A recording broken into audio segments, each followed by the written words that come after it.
The new Star Trek fan film Unification is not only a love letter to Kirk and Spock, but Star Trek as a whole.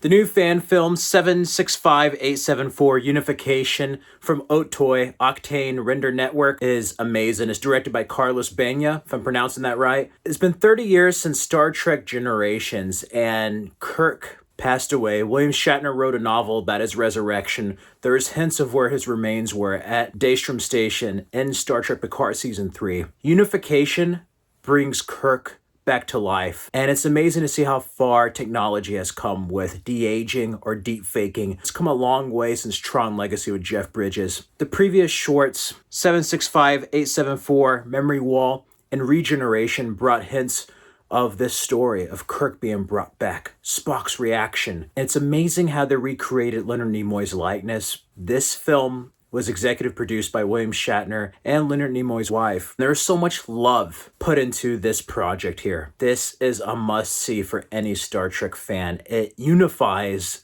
the timeline, so to speak, and it seals a wound that was felt by many. If you're sad about the Enterprise D, that wound was healed in Star Trek Picard Season 3.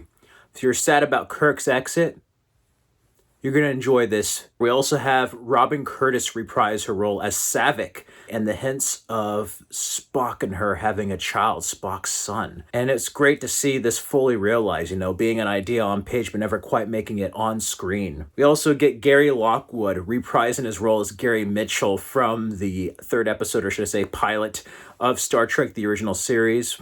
Then we have J.M. Colt in a brief appearance. She, of course, was a character that was on the hidden pilot, The Cage, that was later on shown in the series with Captain Pike. I guess you can leave it open to interpretation of Afterlife, but really, I think of it as like Kirk being brought back to life with his remains and seeing the descendants of the people who served on the Enterprise, the family of the Enterprise, so to speak.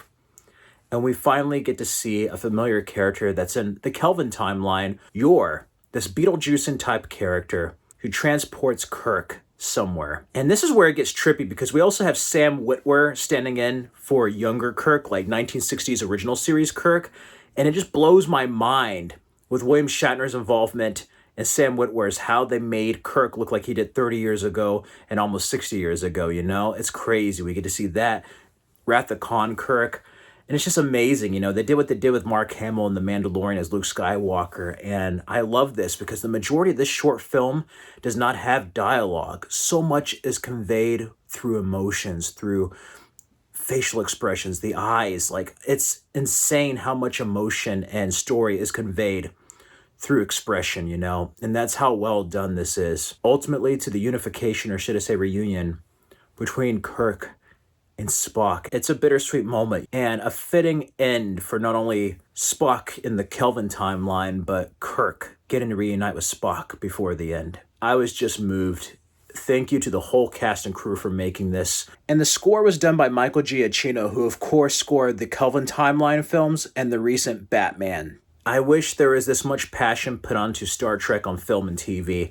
Rod Roddenberry is also an executive producer, Gene Roddenberry's son. And it kind of leaves it open to how they could use William Shatner in a Kelvin timeline thing, so to speak. But if this is the last time we ever get to see William Shatner as Kirk, a bittersweet but beautiful way to go out. Unification is a lovely tribute to not only Kirk and Spock, but Star Trek as a whole. And I recommend everyone check out Otoy's channel. This one, if you look up certain articles, you can find the link. This short film is unlisted, but it's a beautiful film, and you even have the Roddenberry archives involved. Check out the special features. They interview some of the actors that showed the premiere. I mean, in this day and age, it's nice seeing this much love, especially in the Star Trek community. And the aesthetic of this is what I think they should strive for a TV or film, keeping that classic Trek, but then making it feel fresh and new again. And watching this made me feel like a young kid watching the Star Trek original movies on VHS and an HBO, And this is just beautiful. Anyway, let me know your thoughts. Were you able to see Unification? What do you think of the little shorts? This is about 10 minutes, but with all the other shorts, it should be about like 15 maybe, give or take. Just everything about this is just Star Trek at its finest. Let me know what you thought of it. In the meantime, you can check out these other videos for more content. Live long and prosper, everyone. Till next time.